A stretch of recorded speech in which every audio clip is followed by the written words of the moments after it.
प्रभो, नरसिंह सरस्वतींची अद्भुत लीला आपण पाहत आहोत. त्या अहंकारी विद्वान ब्राह्मणांना स्वामी परोपरीने समजावून सांगत आहेत की अरे, वेद फार मोठी रचना आहे, तिचा अंतपार कोणाला लागलेला नाही.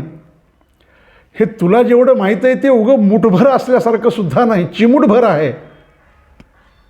वस्तुतः वेद किती श्रेष्ठ आहे, किती मोठा आहे, त्याचा आकार कसा आहे, एका एका वेदाचं अध्ययन कसं कसं झालेलं आहे, व्यासानी त्याचा विस्तार कसा केलेला आहे, व्यासानी यजुर्वेद, ऋग्वेद, अथर्ववेद, सामवेद ही विभागणी कशी केली, त्या प्रत्येक विभागामध्ये ज्ञानकांड, कर्मकांड, उपासनाकांड कसं बांधलेलं आहे, त्याचे कसे श्लोक आहेत, त्याच्या कशा ऋचा आहेत, त्याचे कसे अनुवाक आहेत, असा सगळा सविस्तर उहापोह करून परोपरीनं स्वामींनी त्यांना सांगितलेलं आहे की बाबा रे, वेद हा पराभव करणे किंवा विजयी होणे किंवा अहंकाराची वृद्धी होणे हे नाही, हा विषय नाही आहे. पण त्यांचा एकच दणका चालू, जर एवढं तुम्हाला येतं आहे तर आमच्याबरोबर चर्चा करा, आम्ही तुमच्यासमोर मुद्दे ठेवतो आणि तुमचे मुद्दे खोडून काढतो आणि मग तुम्हाला पराभूत करतो. अरे म्हणले, बाबा नसतं असं. आणि जेव्हा वेदाचा सगळा विस्तार महाराजांनी सांगितला, स्वामींनी सांगितला, तेव्हा त्यांनी शेवटी असं सांगितलं की तुम्ही म्हणालात स्वामी, हे सगळं जरी खरं असलं तरी 4 माणसात आमचा लौकिक बिघडून जाईल आणि राजाजवळ आमचा मान कमी होईल, म्हणून आम्ही वापस जाणार नाहीत, आपल्याला चर्चा करावीच लागेल. आणि तावातावानं ते बोलत असताना संत कृपा कशी करतात पहा. तिथून त्यांची चर्चा चालू असताना एक सामान्य माणूस जाऊ लागला, साधा मनुष्य जाऊ लागला. त्याला विचारलं की अरे, ते कोण चाललं आहे पहा बरं तिकडं. मग त्या शिष्यांनी बोलून घेतलं, अरे म्हणले, इकडे तुला महाराज बोलवायलेत. आता तो गाणगापूरचाच असल्यामुळं महाराजांचा भक्तच होता. महाराजांना त्यानं नमस्कार केला. म्हणले, काय म्हणले, काय तुझं काय परिचय काय आहे. काय नाही म्हणला, मी मातंग समाजाचा आहे आणि मी आपलं रानाकडे जाऊ लागलो. असं का म्हणले, थांब म्हणले, जाऊ नको, इथं थांब म्हणले, काम आहे म्हणले तुझं थोडंसं. आणि एका शिष्याला नरसिंह सरस्वती स्वामी महाराजांनी 7 रेघा आडव्या ओढायला लावल्या आणि तो जो होता त्याला म्हणले, एक एक रेष ओलांड. आणि आश्चर्य असं व्हायचं, त्यानं पहिली रेष ओलांडली की मग स्वामी विचारायचे, हां सांग तू आता कोण आहेस. तर तो त्याचा पहिला जन्म विसरून जायचा, मागलचा जन्म सांगायचा की मी हा आहे म्हणून. दुसरी ओलांडली, कोण आहेस. तिसरी ओलांडली, असं 3-4. आता म्हणला, मी काय आहे, तर मी वैश्य आहे, हां, आणि माझं नाव सोमदत्त आहे आणि मी व्यापार करतो.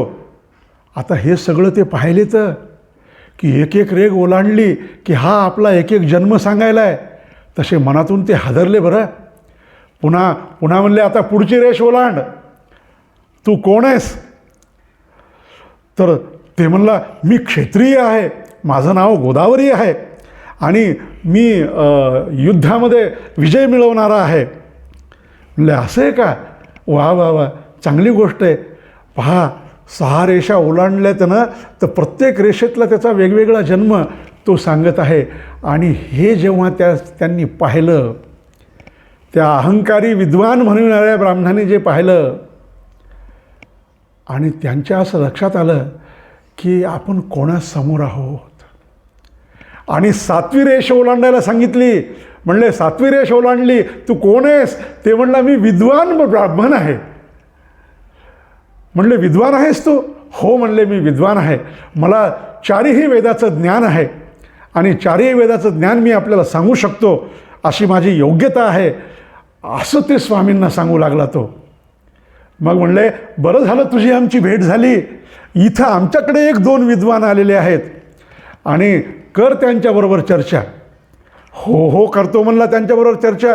माझ्यासमोर कोणीही आणा, माझ्या विद्वत्तेपुढे कोणाचा टिकावं लागणार नाही.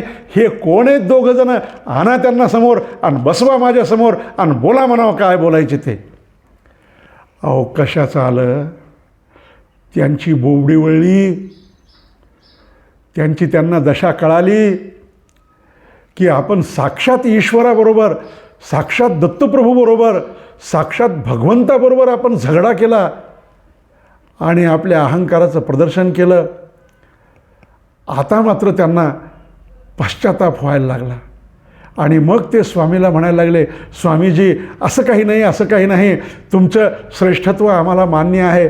ते म्हणले, आता तुम्हाला माफी नाही, कारण तुम्ही त्रिविक्रम भारतीसारख्या एका साधूला राग यावा असं वर्तन केलं, दुःख व्हावं असं वर्तन केलं. अनेक खेडोपाडी जे कोणी अभ्यासक असतील, चिंतक असतील, विद्वान असतील, वेदाचं अध्ययन करीत असतील, त्यांना जाऊन त्यांना तुम्ही खिजवलं, त्यांची अवहेलना केली, त्यांचा अवमान केला, त्यांचा अपमान केला. मी तुम्हाला एवढं समजावून सांगूनसुद्धा तुम्ही त्याच्याकडे लक्ष दिलं नाही. बाबांनोत असं वागत जाऊ नये. मला नरसिंह सरस्वती स्वामी महाराजांची त्रिविक्रम भारतींसोबत झालेली भेट, या विद्वान अहंकारी ब्राह्मणांचं वर्तन आणि स्वामींनी केलेली शिक्षा, याच्यातल्या सामाजिक आशयाचा मला फार मोह आहे. मला हे फार आवडतं. हा जो कथाभाग आहे, या कथाभागामध्ये ब्राह्मण आहे म्हणून त्याच्या अहंकाराला नरसिंह सरस्वतींनी माफ केलं नाही, हे काळजीपूर्वक सगळ्यांनी समजून घेण्याची गरज आहे. कितीही उच्च नीच काय जे भाव असतील, समाजामध्ये काय ज्या व्यवस्था असतील, ते आपल्याला सगळ्यांना माहीत आहेत. परंतु त्याच्यातून प्रगती करीत करीत एक असा त्यांनी प्रगतीचा एक आलेख दाखवला की ज्याला तुम्ही काहीच समजत नाहीत, तो सुद्धा केवढा विद्वान होऊ शकतो. आणि ज्यांना विद्वान समजलं जातं ते सुद्धा किती दुष्ट वागू शकतात. आणि ते तर स्वामी तर संन्यासी होते, त्यांनी वास्तविक या प्रकारामध्ये पडले नसते तरी चाललं असतं. परंतु त्यांना समाजामध्ये विद्वान माणसांनी, विप्रवृंदांनी आपलं वर्तन कसं ठेवायला पाहिजे याचा धडा घालून देण्यासाठी या कथेकडे त्या दृष्टीनं पाहणं फार आवश्यक आहे. ठीक आहे, तुम्हाला 4 उपनिषदाचे काही तुमचा थोडा अभ्यास झाला असेल, थोडा दर्शनशास्त्राचा अभ्यास झाला असेल, थोडे वेदाचे मंत्र म्हणता येत असतील, म्हणून तुम्ही समाजाला अवमानकारक वागू नका असा स्पष्ट संदेश गुरुचरित्रानं दिलेला आहे. सर्वांचा सन्मान करा. समाजाच्या उन्नतीसाठी सर्वांची आवश्यकता असते. समाजाला कष्ट करणाऱ्यांची आवश्यकता असते, श्रम करणाऱ्यांची आवश्यकता असते, कुशल कारागिरांची आवश्यकता असते, वैद्याची आवश्यकता असते, अभियंत्याची आवश्यकता असते, छोटे छोटे काम करणाऱ्या कारागिराची, कामगाराची आवश्यकता असते, झाडून काढणाराची आवश्यकता असते, स्वच्छता करणाराची आवश्यकता असते. केवळ तुम्हाला 4 पुस्तकाचं ज्ञान झालं आहे आणि काही 4 धर्मग्रंथ तुम्ही त्याचं वाचन झालं आहे म्हणून तुम्ही समाजामध्ये अहंकारानं वागू नका, हा दिव्य संदेश या कथेतून दिलेला आहे.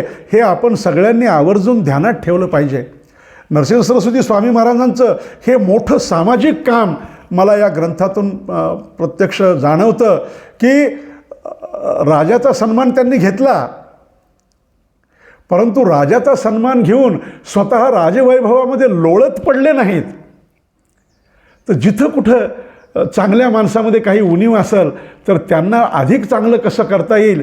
त्रिविक्रम भारती एक उदाहरण मात्र आहेत, परंतु अनेक सज्जनांचं संघटन करावं आणि धर्मशक्ती ज्यांच्या हातामध्ये आहे, धर्मकार्य करणं ज्यांच्या हातामध्ये आहे, त्यांनी दुष्टपणानं वागू नये, त्यांनी समाजाला अवहेलनेनं वागू नये. आपण फार शहाणे आहोत अशा भ्रमामध्ये राहून इतरांना तुच्छतेची वागणूक देऊ नये. हा दिव्य आणि स्पष्ट संदेश या प्रसंगातून, या पूर्ण प्रकरणातून, त्रिविक्रम भारतींची भेट होण्यापासनं ते ह्या विद्वान ब्राह्मणांना शिक्षा करण्यापर्यंत स्वामींनी त्यांना शिक्षा केली. त्यांना सांगितलं की आता तुम्ही यांच्याबरोबर काय चर्चा करू शकता. तुम्ही त्रिविक्रम भारतीला दुःख दिलेलं आहे, अनेक सज्जनांना दुःख दिलेलं आहे. तुम्ही 12 वर्ष ब्रह्मराक्षस म्हणून व्हाल आणि आता तुमचं आयुष्य संपून जाईल, तुम्हाला आता मृत्यू येईल आणि तुम्ही ब्रह्मराक्षस म्हणून राहाल. ते थरथर कापू लागले, ते स्वामीच्या पायावर लोटांगण घालू लागले, ते विनवण्या करू लागले. तरी परंतु स्वामींनी त्यांना क्षमा केली नाही. याच्यातलं मर्म समजून घ्या. नम्रता हा विद्वत्तेचा खरा दागिना आहे, खरा अलंकार आहे. तो जपला पाहिजे.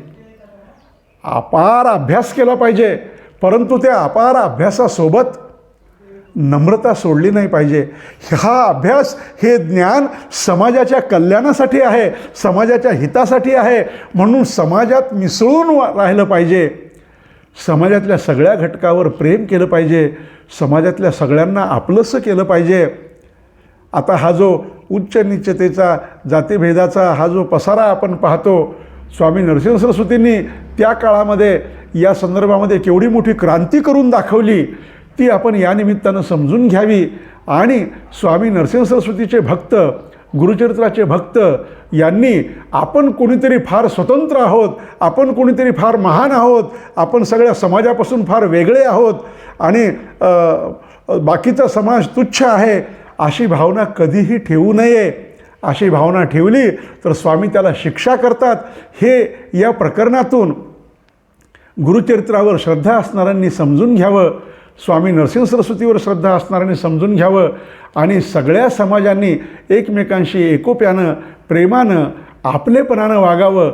हा दिव्य संदेश देऊन हे त्रिविक्रम भारतीचं जे कथानक आहे, हे कथानक इथं थांबलेलं आहे.